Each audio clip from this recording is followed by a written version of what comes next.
Bismillah, Assalamualaikum warahmatullahi wabarakatuh.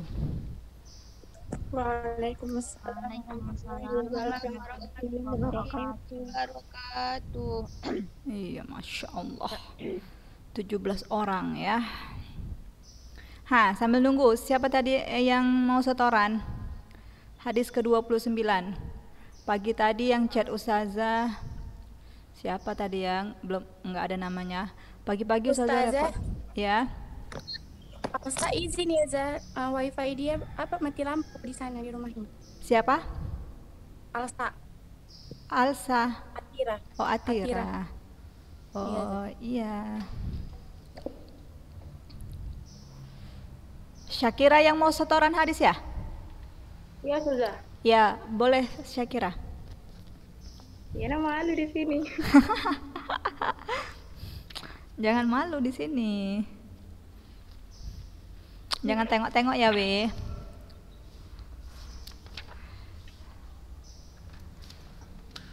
Ya, silakan Syakira. Hadis ke-29. Pintu-pintu kebaikan dan kewajiban menjaga lisan. Ya. An Mu'adz bin Jabalin radhiyallahu anhu. Qala qultu ya Rasulullah, akhbir bi amalin yudkhiluni al-jannah wa yub'iduni minan nar. Qala faqad salta an azimin wa innahu la yasirun alaman yasarallahu ta'ala alaih. Ta'budullaha la tusyriku bihi syai'an wa tuqimus shalah wa tahujjal bait Wa tu'ti zakahnya mana? wa tu'ti zakah wa tasumur ramadan wa tahujjal bait. Summa qala ala adulluka ala abwabil khair as-saumul junnah wa sadaqatu tutfi'ul khati'ah kama yutfi'ul ma'un nar wa salatur rajuli fi jawfil lail. Summa tala tatajafa junubuhum anil madaji'i yud'auna rabbahum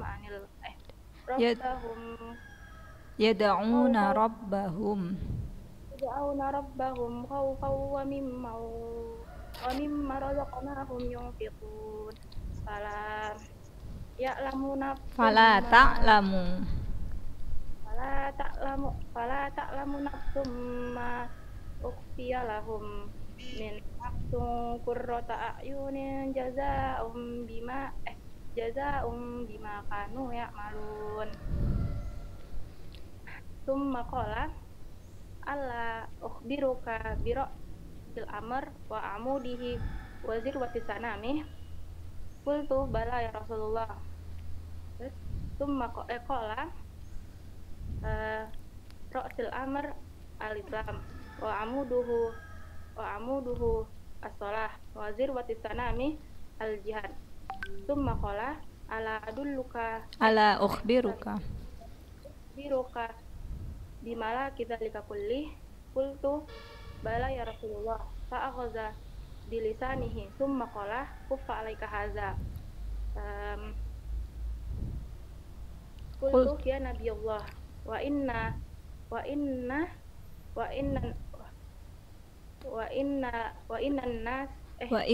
lamu'akhadhuna bima natakallamu bih. Faqala sakilat ka ummuka ya Mu'adz wa hal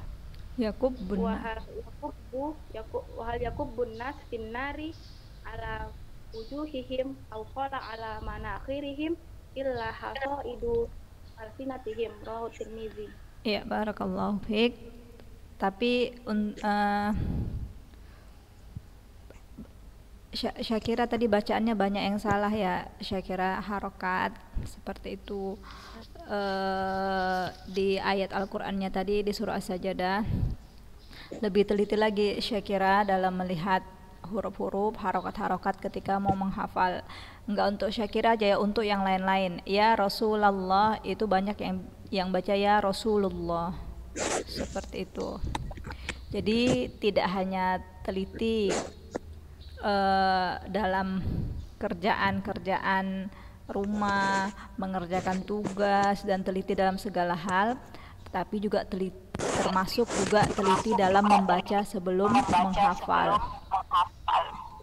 Nah, ya, kita masuk hadis berikutnya. Yang minggu lalu itu hadis kedua, hadis ke-30 ya. Batas-batas Allah dan apa-apa yang Allah haramkan. Itu semua adalah hak Allah ya. Nggak ada satupun manusia yang berhak menghalalkan apa yang telah Allah haramkan dan mengharamkan apa yang telah Allah halalkan. Jika ada yang mengaku bahwasanya dirinya berwenang dalam hal itu, maka dia terjatuh dalam perbuatan syirik. Dia telah menandingi kekuasaan Allah, dia telah menandingi hak rububiyah Allah. Dan adapun jika ada seseorang meyakini bahwasanya si fulan ya, Ustadz fulan, itu dia bisa mengatakan ini halal dan ini haram.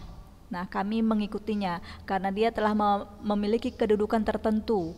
Nah, maka seseorang yang meyakini hal tersebut juga termasuk dalam perbuatan syirik. Adapun hal-hal yang tidak Allah sebutkan ya, hal-hal yang Allah diamkan kalau dalam hadis ya, bukanlah perkara karena Allah lupa tentang hal itu. Ya, karena sibuknya, karena banyaknya yang Allah atur, maka ada hal yang Allah diamkan, itu tanda Allah lupa. Tidak. Akan tetapi itu bentuk rahmatan lakum. Ya, rahmatan lana, rahmat untuk kita. Nah, itu perkara yang mubah berarti. Nah, kita masuk ke hadis ke-31, silakan lihat layar.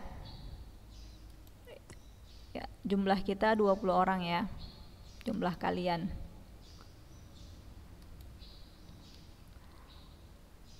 Hadis Arba'in An-Nawawiyah yang ke-31. Ya, Iqra Naziha Lutfiyah. Hadis ke-31, keutamaan zuhud agar dicintai Allah dan dicintai manusia. Ya. An Abil Abbas Sahli bin Sa'di Sa'idi radhiyallahu anhu. Qala ja'a rajulun ila an-nabiy sallallahu alaihi wasallam faqala ya Rasulullah dullani ala amalin idza amiltuhu ahabbani Allah wa ahabbani an-nas faqala izhad fid dunya yuhib Allah wa zahad fi ma indan nas yuhibbukan nas rawahu Ibnu Majah wa ghairuhu. Iya. Yuhibbukan. Nah, kalau di layar ada beberapa kesalahan ya. Jangan dijadikan patokan yang di layar, lihat di buku kalian. Nah, dari Sahal bin Sa'din As-Sa'idi radhiyallahu anhu qala, Masya Allah, ini urutan. Ja'a rajulun ilan nabiyyi sallallahu alaihi wasallam faqal ya Rasulullah dullani. Ma makna dalla yadullu? Menunjukkan sah. Iya, menunjukkan. Berarti kalau dullani ini fi'il apa dia? Kalau fi'il madinya dalla. Amar. Amar. Iya. Ya, fi'lul amrin. Oke, Ustazah lihat kalian aja ya. Karena layarnya pun bersalahan. Nah, dullani, tunjukkan kepadaku wahai Rasulullah. Karena apa? Karena ada seorang laki-laki yang datang kepada Nabi SAW. Seseorang, udah pasti ini sahabat. Dari mana kita tahu dia ini sahabat? Hah? Dari periwayatnya. Karena keingintahuannya. Iya, karena dia bertanya kepada Rasulullah tentang agar Allah mencintainya dan manusia mencintainya juga. Masya Allah, suara siapa itu? Ada musiknya. Afwan ya, tadi pelajaran kita belum kita buka. Kita buka dulu ya. Bismillah, alhamdulillah, hamdan katsiran thayyiban mubarakan fih kama yuhibbu rabbuna wa yardah. Asyhadu an la ilaha illallah wahdahu la syarikalah wa asyhadu anna Muhammadan abduhu wa rasuluhu la nabiyya ba'da amma ba'du. Ya, Allahumma la sahla illa ma ja'altahu sahla wa anta taj'alul hasna idza syi'ta sahla. Allahumma anfa'na bima 'allamtana wa 'allimna ma yanfa'una wa zidna ilma. Allahumma inna nas'aluka ilman nafi'an wa rizqan thayyiban wa 'amalan mutaqabbalan. Ya, thayyib. Kita lanjut. Ya, kita tahu dia ini seorang sahabat satu karena dia bertemu dengan Rasulullah Shallallahu alaihi wasallam. Yang kedua, dia bertanya kepada Rasulullah. Yakni ini dalam bentuk belajar. Karena di zaman dulu kan gak ada belajar seperti kita saat sekarang ini. Ya, datang ke sekolah, duduk di bangku dan lain sebagainya. Cara mereka belajar menuntut ilmu ya dengan bertanya langsung kepada Rasulullah Shallallahu alaihi wasallam. Dan apa yang dia tanya? Dia tanya tentang perkara tauhid. Perkara apa yang membuat Allah cinta kepadaku? Nah, kalau seseorang sudah menginginkan agar seorang itu cinta kepadanya, berarti tanda dia juga cinta kepada orang tersebut. Nah, di sini pertanda bahwasanya seorang laki-laki itu telah beriman kepada Allah dan Rasulnya. Dia telah beriman, makanya dia ingin Allah mencintainya. Nah, ini pertanda rajulun di sini adalah seorang sahabat Rasulullah Shallallahu alaihi wasallam. Nah, dan di sini juga dapat kita ambil faedah ya. Sama seperti faedah-faedah hadis yang lalu-lalu. Ciri khas para sahabat itu adalah sangat ingin, sangat rakus, sangat tamak, ya sangat besar keinginan mereka untuk masuk surga. Karena terlihat dari pertanyaannya, kalau udah Allah cinta, pasti Allah akan memasukkan orang yang dicintainya ke dalam tempat yang paling mulia, yaitu apa? Surga. Nah, ini pertanda bahwasanya mereka sangat ingin menyelamatkan diri mereka dari neraka Allah. Sangat ingin Allah merahmati mereka. Jadi mereka tanya itu kepada Rasulullah. Mereka sangat ingin tahu.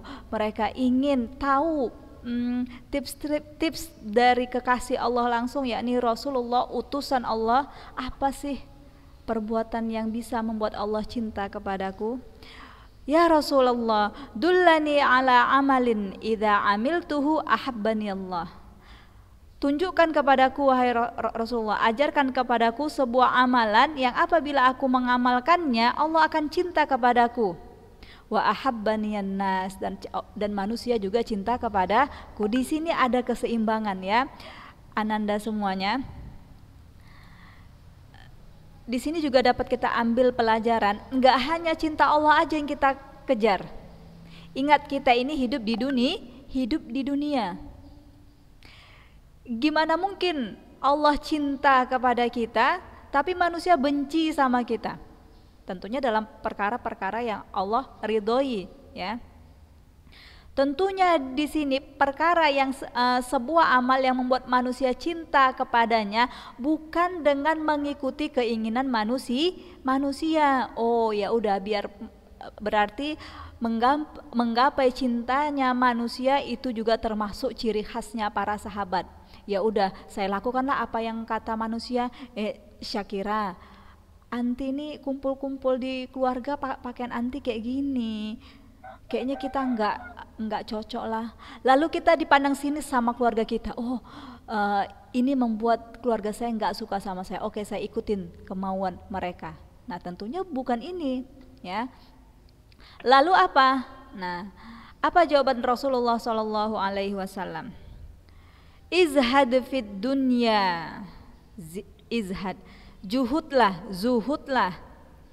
terhadap dunia. Penting kita tahu apa sih arti zuhud ustazah. Apakah zuhud itu enggak pakai baju cantik ustazah, pakai baju robek-robek, enggak boleh pakai sepatu baru ustazah, enggak boleh pakai HP baru, HP-nya yang jadul-jadul aja. Nah, Apakah zuhud itu nggak boleh bergaul sama manusia, Ustazah? Apakah zuhud itu makannya tahu tempe aja, Ustazah? Nah, lihat.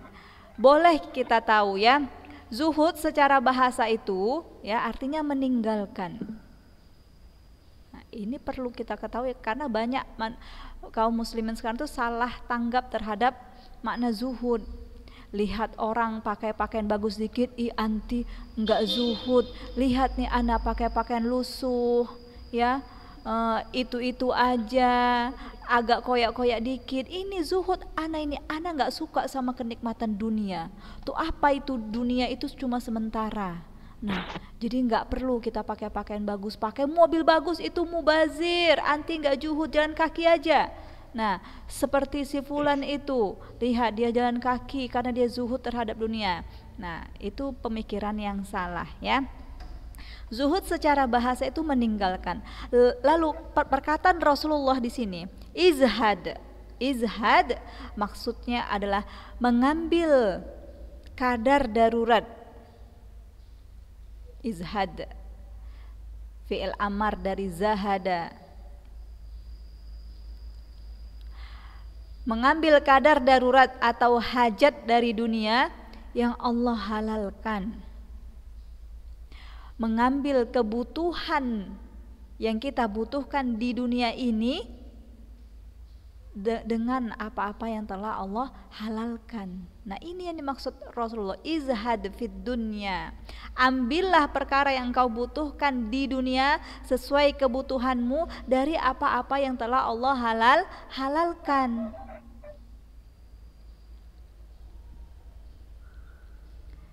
Apa ganjarannya bagi orang yang telah melakukan zuhud di dunia, yang mengambil kebutuhannya dari apa-apa yang telah Allah halalkan? Yuhibbukallah, kata Rasulullah, niscaya Allah akan mencintaimu.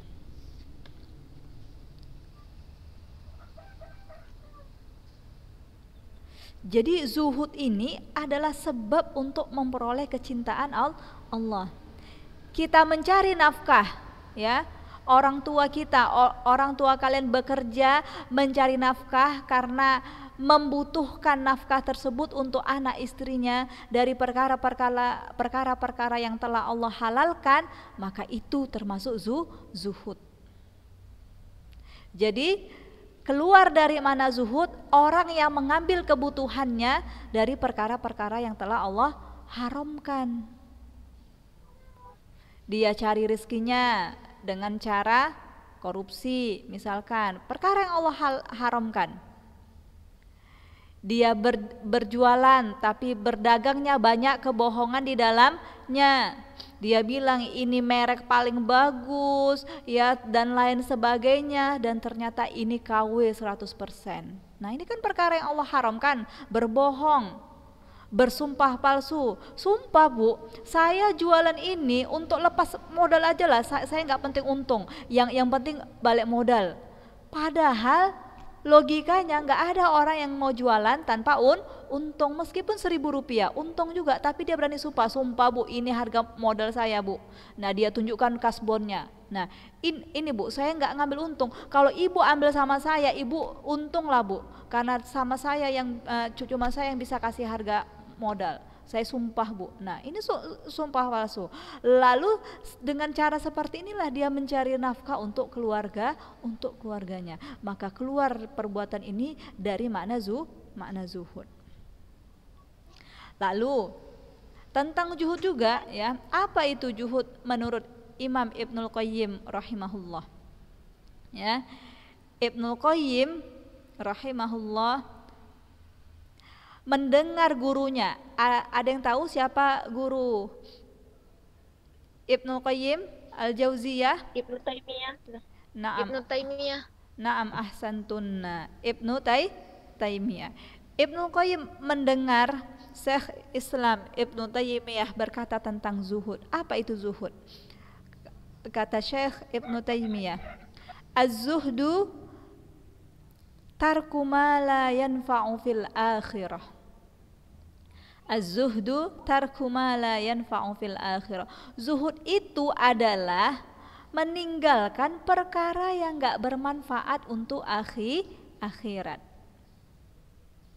Meninggalkan perkara yang tidak bermanfaat di akhiratnya. Nah, itu yang dikatakan zuhud. Dia melakukan perkara-perkara yang nggak ada manfaatnya, yang nggak ada kasih manfaat untuk kehidupan akhiratnya nanti. Nah, ketika dia meninggalkan itu, maka dia telah berzuhud. Tentunya kalau kalian usah suruh sebutkan perkara-perkara yang nggak ada manfaatnya untuk akhirat kita, siapa yang bisa menyebutkannya? Boleh hidupkan speakernya, apa namanya itu ya istilahnya, sudah kurang tahu, kalian yang tahu ya. Kalau nggak hidupkan unmute. Apa tuh? Contoh perkara-perkara yang nggak ada manfaatnya untuk kehidupan akhirat kita. Nggak ada yang kasih contoh. Main game sah. Main game. Iya, main game. Tapi hukum main game itu apa? Haram atau boleh? Haram atau sunnah? Hah? Mubah saja. Mubah, boleh ya. Jangan salah kira kalian. Lihat orang main game, ih haram ini, berdosa antum main game ya akhi, ittaqillah, hadza game haram. Masya Allah, berdosa kita ya. Nah, saya tanya, mana besar dosa, mengharamkan atau menghalalkan? Mana yang lebih besar dosanya? Ada orang yang menghalalkan. Ya, sepakat? Salah. Lebih besar dosa mengharamkan sesuatu yang ada di dunia ini. Karena apa? Karena hukum asal semua yang ada di dunia ini, di bumi ini, hukum asalnya halal. Sampai ada dalil yang menjelaskan keharamannya. Ada dalil mengatakan ini haram, berarti haram. Tapi kalau nggak ada, maka jangan kita bilang haram seperti main game tadi. Ya, main game itu boleh. Yang menyebabkan dia itu tercela jika berlebih-lebihan. Yang menyebabkan dia itu haram jika sampai meninggalkan perkara yang Allah wajibkan gara-gara main game. Ya, nggak sholat, gara-gara main game, nggak bantu orang tua. Nah, gara-gara main game curi uang orang tua untuk beli paket atau main di warnet. Nah, terjatuhlah dia dalam perbuatan haram. Tapi kalau main game untuk sekadar menghibur diri ananda semua, kalian udah capek daring nih, misalkan pagi jam 10 sampai jam 12 daring, dari jam 12 sampai jam 2 itu udah tahfiz, udah murojaah. Aduh, kok penat kali sih kepala ini. Nah, silahkan main game, boleh. Tapi buat target lah. Saya main game itu apa istilah itu, refreshing gitu ya, hiburan. Oke, saya kasih waktu saya main game sehari 2 jam saja. Nah, silahkan, tafadhol. Malah game itu bisa bernilai ibadah. Kalau kita niatkan ibadah, kayak mana caranya? Saya main game ini untuk mengembalikan semangat saya nanti belajar. Saya main game ini agar boring saya hilang, biar timbul lagi rasa semangat saya untuk murojaah ba'da maghrib. Jadi nilai ibadah. Tapi gamenya janganlah game perempuan-perempuan gak bagus yang ditengok. Carilah game yang edukasi, yang ada manfaatnya untuk kepintaran kalian, mengasah kemampuan kalian, mengasah ketelitian kalian. Itu Masya Allah. Nah, kan ada musiknya Ustazah, udah dimatikan aja volume musiknya dan lain sebagainya ya. Nah, jadi main game itu boleh dan bahkan bisa bernilai ibadah kalau kita niatkan ibadah. Akan tetapi ingat, seseorang yang berlebih-lebihan dalam perkara mubah dikhawatirkan dia jatuh dalam perkara yang haram atau tercela. Yes, saya nanti setelah ini mau download game lah. Tapi kalau kita nggak mampu ya, kita tahu kadar diri kita ini, saya ini hobinya main game. Nah, Kalau udah main game tuh, kalau belum selesai episode 100 episodenya, 100 levelnya itu saya nggak mau berhenti, kepikiran terus. Nah, berarti kita tahu kadar diri kita tuh kayak mana. Nah, lebih banyak manfaatnya atau mudaratnya kalau saya main game? Coba dulu sekali, ternyata bablas sehari nonstop. Oh ya sudah stop. Berarti game ini lebih banyak mudaratnya bagi saya, maka stop. Seperti itu. Nah, inilah pentingnya kita paham tentang diri kita dan paham tentang ilmu tersebut, ya. Nah, lain perkara yang tidak bermanfaat untuk akhirat kita bagus. Kalau menurut fulanah yang menjawab tadi, game ini tidak bermanfaat untuk akhirat saya, maka saya tinggalkan. Masya Allah, anti tazhad fid dunya. Berarti dia telah berusaha zuhud di dunia. Insya Allah yuhibbukillah. Insya Allah. Nah, yang lain perkara yang nggak bermanfaat untuk akhirat kita. Nonton Ustazah. Iya, nonton sinetron ya. Apalagi sekarang ya, banyak sekali sinetron booming ya, Masya Allah. Iya, betul itu Kesuma Arum. Wafiquk. Ya, Ustazah setuju. Perkara yang gak bermanfaat untuk akhirat kita, maka kita tinggalkan. Masya Allah, kita sudah berusaha untuk mengamalkan hadis ke-31 ini. Dengan niat apa? Agar Allah mencintai saya. Saya tinggalkan perkara-perkara yang gak bermanfaat untuk akhirat. Lalu, az-zuhdu ini ada partnernya. Ya, az-zuhdu ini ada pasangannya. Apa? Al-wara'.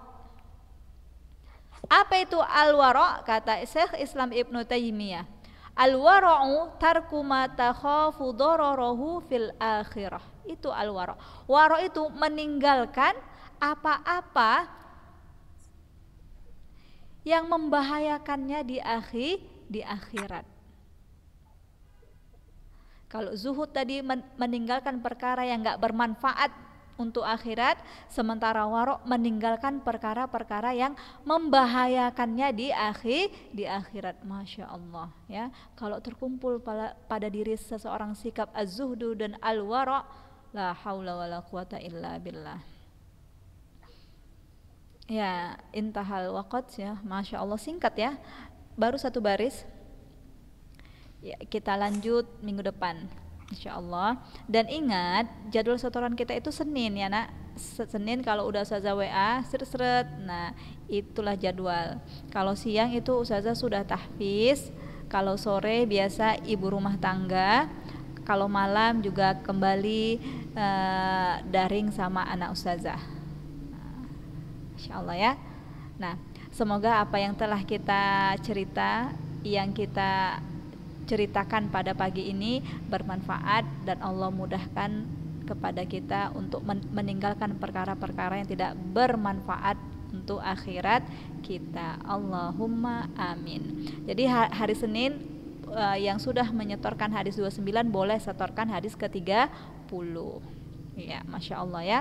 Kita tutup, subhanaka Allahumma bihamdik asyhadu an la ilaha illa anta astaghfiruka wa atubu ilaik. Wassalamualaikum warahmatullahi wabarakatuh.